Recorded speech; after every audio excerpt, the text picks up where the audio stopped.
Get ready to dive deep into the world of Stephen North. We've got readings, transcripts, even glimpses into his work with crystal healing and heart activation music. There's a lot here. It's going to be quite a journey exploring all this. And one thing that really jumps out from all these sources is this incredible back and forth happening between Stephen and his spirit guides. Oh, yeah. Especially this Amy North. We're going to break down their whole dynamic. Okay. Stephen's life path and all the soul growth that's unfolding. It's fascinating. Yeah, Amy's a constant presence in these readings. And she's definitely not just like a passive observer or anything. All right. She's actively guiding Stephen, offering advice, visualizations, really pushing him, to step into his full potential. It's really something. It's interesting because she's not just a spirit guide, she's also identified as Stephen's twin flame. Oh, okay. So there's this incredible depth to their connection. It goes beyond just a typical, guide and seeker kind of relationship. Okay, hold on. That's giving me chills. Twin flame, you say. Yeah. So it's like a soulmate connection, but like on a whole other level. Oh, exactly. Yeah, I'm definitely picking up on the intense love and respect between them in these readings. And what's so fascinating is that Amy's guidance isn't just about all these esoteric concepts or anything. Right. She's very practical. Okay. She offers advice on everything from marketing his music to navigating challenges in his personal life. Wait, she's giving him business advice? That's wild. Yeah. I mean, it makes sense, if she's helping him to share his gifts with the world, but it's not what I expected from a spirit guide. It really highlights that spiritual growth isn't separate from our everyday lives, Right. It can inform our relationships, our work, For sure. our business decisions. It's all connected. Yeah, totally. Okay, so we've got Amy, this incredible twin flame guide, but Stephen also mentions these other guides, like Etium, Cassandra, even Archangel Metatron. Is this guy running a spiritual board meeting or something? Well, it does seem like he's got quite the spiritual support team. Yeah. Each guide brings their own unique perspective and way of communicating. Okay, I need details. Give me the rundown on these guides. What are their vibes? What kind of messages are they delivering? Well, like Etium, for example. Okay. He seems particularly focused on this idea of unity consciousness and breaking down the illusions that separate us. He talks about recognizing our shared humanity. Right. And transcending the limitations of the ego. Wow, that's deep. Yeah. And it makes me think about all the ways we divide ourselves, by race, religion, political beliefs. It's like we forget we're all part of the same human family. Exactly. And Cassandra, she's a bit of a wild card. Okay. She drops some serious knowledge bombs about Stephen's past lives, hinting at a connection to the constellation Orion. Wait. And a long history as a warrior of light. Did she just say Orion? As in the constellation? Oh. Okay, that's officially beyond my realm of understanding. I'm picturing Stephen battling aliens with a lightsaber or something. Well, it's definitely more of a metaphorical battle. Right. Cassandra is talking about confronting negativity and embodying higher vibrations, which she says Stephen has been doing for lifetimes. Okay, so warrior of light. It's about fighting inner demons and spreading positive energy, not engaging in literal combat. Right. That makes a lot more sense. And then you've got Archangel Metatron, known for his wisdom and connection to the divine. Right. His appearances seem to be linked to activating higher consciousness. Okay. And accessing deeper levels of spiritual understanding. Right. So we've got a guide focused on unity. Yep. Another one on past lives and spiritual battles. And then an archangel dropping in with cosmic wisdom. It's like Stephen's got a guide for every occasion. And don't forget Amy, Right. who seems to be the anchor, The steady presence guiding Stephen through the emotional and energetic intensity of this whole journey. I'm really curious about Stephen's life path. Yeah. What kind of person attracts this level of spiritual guidance? Right. What's his story? Well, that's where things get even more intriguing. Okay. We know he's involved in heart activation music and crystal healing. But there are also these tantalizing hints about his past, Okay. his origins, Yeah. and the unconventional path he's been on. Okay, spill the tea. What kind of hints are we talking about? Well, Cassandra mentions that Stephen's soul energy is incredibly powerful. Okay. And that he struggled to integrate it into his physical body. Oh, wow. She even uses this analogy of a short circuit, suggesting that his energy can be overwhelming for him and for those around him. Wow, that's a powerful image. It makes me wonder if his sensitivity is part of what draws him to, like, healing modalities, like music and crystals. It's definitely possible. Yeah. And remember, Amy talked about Stephen needing to rest and recharge frequently. Right. This further suggests that he's dealing with an intensity that most people don't experience. You know, this makes me think about the challenges many lightworkers face. They're often highly sensitive and can easily become depleted by, like, the energies around them. It's like they're absorbing the world's pain. Exactly. And it highlights the importance of self-care for anyone on a spiritual path. Right. If you're going to be a conduit for healing energy, you need to prioritize your own well-being. All right, so we've got this fascinating cast of characters, a protagonist with a mysterious past, and this intense energy and this underlying theme of soul growth and transformation. Yeah. I'm hooked. What's next? Well, let's dive into, so we've established that Stephen's life path is far from ordinary. He's got this incredible connection with his spirit guides, particularly Amy, and he's working through some intense soul growth. But what I find truly fascinating is how this all ties into his work in the world. You know, you're right. We keep kind of dancing around the specifics of what Stephen actually does. Right. We know he's involved in heart activation music and crystal healing. Right. But what does that even mean? Help me understand how this translates into tangible practices. Okay, well, let's start with the heart activation music. Okay. It's not just about creating beautiful melodies. Right. There's a deeper intention behind it. In several readings, Amy emphasizes the power of sound to shift our energy and connect us to higher frequencies. Okay, that makes sense. Yeah. Sound healing is becoming more and more popular these days. But what makes Stephen's music unique? What sets it apart? From what I'm gathering, Stephen's music is specifically designed to activate the heart chakra, which is associated with love, compassion, and connection. Amy mentions that he might even be channeling specific energies like that of Archangel Metatron through his compositions. Whoa, hold on. Channeling an archangel through music. That's next level. Yeah. I need to hear this music. Is it like ethereal chanting or something? Give me some specifics. Unfortunately, the sources don't go into detail about the specific genre or style of his music, but they do highlight the intention behind it. Okay. It's about using sound as a tool for healing, transformation, and spiritual awakening. You know, it's incredible how sound can have such a profound impact on us. Think about how certain songs can evoke specific emotions, Right. memories, Yeah. even physical sensations. It's like sound bypasses the logical mind and goes straight to the soul. Exactly. And that's what's so fascinating about Stephen's work. Yeah. He's using music as a bridge between the physical and spiritual realms, a way to help people connect with their hearts and tap into a deeper sense of purpose. Okay, so that's the music. Now let's talk crystals. What's the deal with Stephen and these crystals? Okay. Is he just like a really enthusiastic rock collector, or is there more to it? There's definitely more to it. Okay. Remember how Cassandra called him the crystal harmonizer? She suggests that Stephen has a unique ability to work with the crystal structure of the planet, which implies a deep understanding of their energetic properties. Hold up. Crystal structure of the planet. Okay, now we're venturing into some seriously esoteric territory. We're talking about like the Earth's core or something? It's not about physical geology, but rather the energetic grid that surrounds the Earth. Some believe that crystals can be used to amplify, direct, and harmonize these energies. Okay, I'm starting to get it. So Yeah. Stephen's not digging for diamonds in his backyard. Right. He's working with crystals to influence the Earth's energy field. That's wild. And it gets even more intriguing. Cassandra mentions that Stephen could teach others how to use crystals for healing, protection, and even activating the pineal gland, which is often associated with intuition and spiritual insight. Fascinating. So he's not just using crystals for his own personal growth, but potentially sharing his knowledge and empowering others to work with these powerful tools. I'm seeing a pattern here.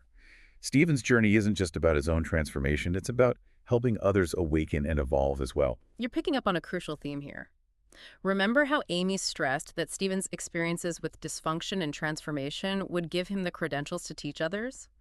It's like his soul growth is directly linked to his ability to guide and support others. It's almost as if the more he heals and integrates his own energy, the more equipped he becomes to help others do the same. That's beautiful. It is. And it ties back to this idea of Stephen as a group consciousness. He's not just working on himself, he's embodying and integrating different energies and facets of being, perhaps reflecting a larger shift happening on the planet. Whoa, that's deep. Okay, remind me what Cassandra said about this group consciousness thing. My brain is trying to catch up. She basically said that Stephen's body is preparing to encompass all these facets in one place as the planet's vibrational frequency shifts. She even called it the quickening, implying a sense of accelerated evolution and transformation. Okay, I need to sit with that for a minute. It's almost like Stephen is a microcosm of what's happening on a global scale. As humanity evolves, Yeah. he's embodying that shift within himself, integrating different aspects of consciousness and becoming whole. It's a powerful concept, and it makes me wonder about the role of individual transformation in this larger shift. If we each do our own inner work, heal our wounds, and step into our authentic selves, could that contribute to a collective awakening? I love that question. It makes me think about the ripple effect. Like, Mhm. if I'm working on becoming more compassionate and understanding, maybe that has a positive impact on the people around me, and they in turn influence others. It's like a chain reaction of goodness. Exactly. And perhaps that's part of Stephen's mission, to demonstrate the power of individual transformation and inspire others to embark on their own journeys of self-discovery and healing. Okay, so we've touched on Stephen's work with music and crystals, his role as a group consciousness, and this idea of inspiring others. Right. But there's something else I'm really curious about. Yeah. His relationship with Amy. It goes so much deeper than just guidance. Yeah. It feels like a true partnership. You're absolutely right. Their connection is one of the most compelling aspects of these readings. It's clear that Amy is more than just a guide. She's a confidant, Right. a supporter, Yeah. a co-creator in Stephen's journey. I'm particularly struck by how Amy encourages Stephen to communicate authentically and share his truth with the world. It's like she's his biggest cheerleader, pushing him to step out of his comfort zone and let his light shine. And remember how she suggested he initiate a conversation with other lightworkers, inviting them to share their perspectives and experiences? It's as if she's guiding him to create a community, a network of support for those who are on a similar path. That's so powerful. It's a reminder that we don't have to do this alone. We can find strength, inspiration, and guidance from those who resonate with our journey. It's about creating a collective energy, a synergy that amplifies our individual efforts. And speaking of synergy, there's one detail about Stephen's work that I haven't mentioned yet. It's something Amy hinted at in one of the readings, and it relates to his ability to connect with people from other times and places. Okay, now you've got my attention. Other times and places. Are we talking time travel? Uh-huh. Past lives? Give me the scoop. It's not explicitly stated, but Amy does mention that Stephen might experience reunions with souls he's known in other lifetimes. Okay. She suggests that these connections will be crucial for his growth and the unfolding of his mission. Wow, that's incredible. It's like his soul family is gathering around him, offering their support and wisdom as he navigates this complex path. Makes me think about my own soul connections and the people who have played significant roles in my life. Maybe those relationships go back further than I realize. It's definitely a thought-provoking idea, and it speaks to the interconnectedness of our souls and the intricate tapestry of relationships that weave through our lifetimes. I'm so curious to learn more about these reunions Right. and the impact they have on Stephen's journey. Okay, so last time we were talking about Stephen's work with heart activation music and crystal healing, and how those practices connect to his soul growth and his mission to help others kind of awaken, right? Right. I'm still processing this whole idea of him as group consciousness, integrating all these different energies and facets of being.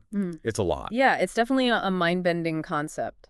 It is. And, Cassandra hinted that this integration might be a reflection of a larger shift happening on Earth, something she called the quickening. Right. It's as if Stephen's personal transformation is somehow mirroring a global evolution of consciousness. It's pretty wild.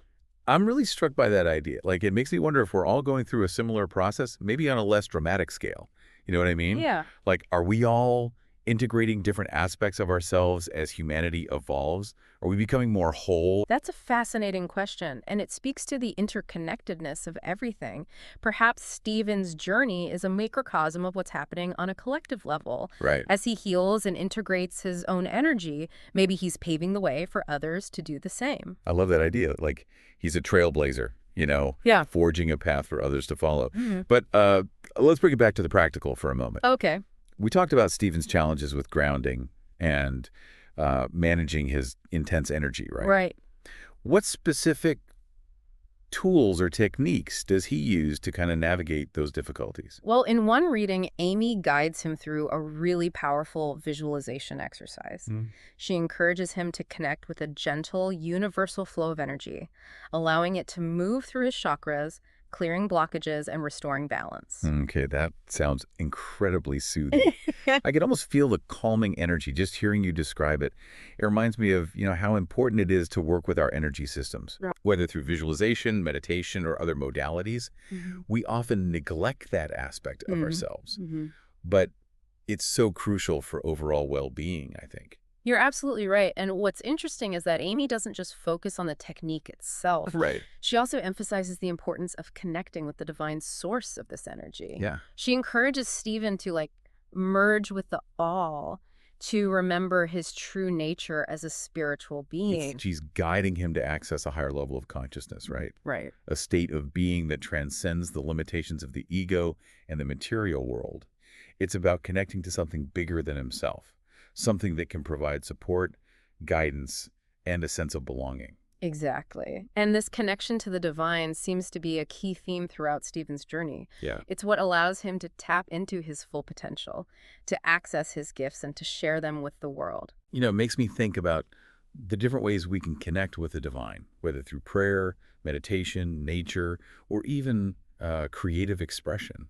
It's about finding what resonates with our souls and allows us to experience that sense of transcendence. And speaking of creative expression, let's circle back to Stephen's work with crystals for a minute. Yeah, okay. We touched on his ability to work with the crystal structure of the planet, but how does he incorporate crystals into his personal life and healing practice? Yeah, I'm really curious about that. Is he carrying around like a pocket full of crystals everywhere he goes, meditating with them?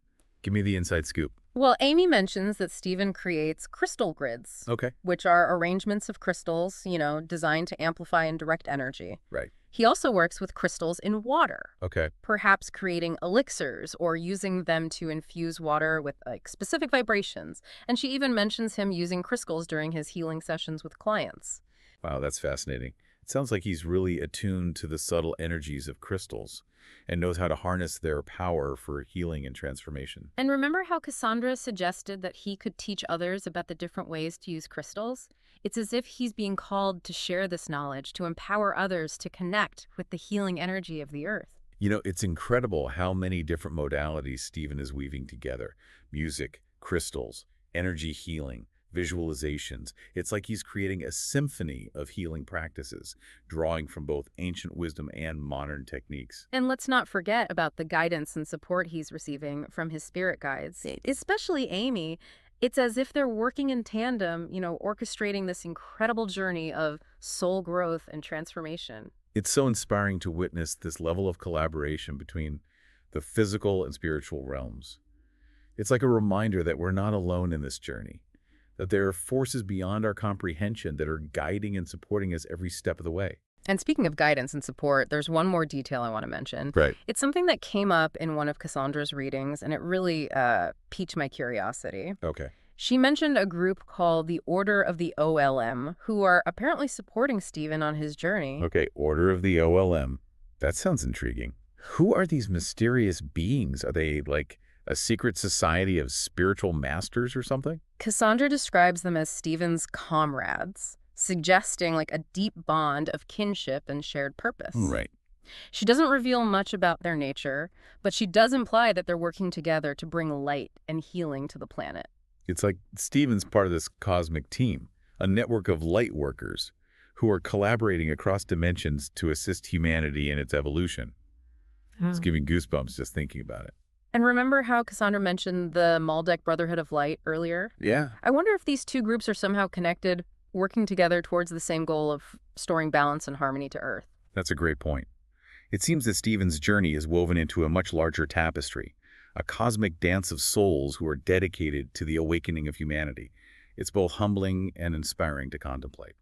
As we wrap up this deep dive into Stephen North's extraordinary world, I'm left with a profound sense of awe and wonder. Yeah. His story is a testament to the power of following your heart, embracing your unique gifts, and surrendering to the guidance of something greater than yourself. I couldn't agree more. It's been an incredible journey exploring his life path, the wisdom of his guides, and the transformative potential of his work. I'm walking away feeling inspired, uplifted, and hopeful for the future. And, I'm left with a question for our listeners to ponder. If, as Cassandra suggests, everything is a mathematical configuration of light and sound, What symphony are we each composing with our thoughts, actions, and intentions? That's a beautiful question to leave us with. It invites us to consider the creative power we hold and the impact we have on the world around us. Thanks for joining us on this deep dive. Until next time.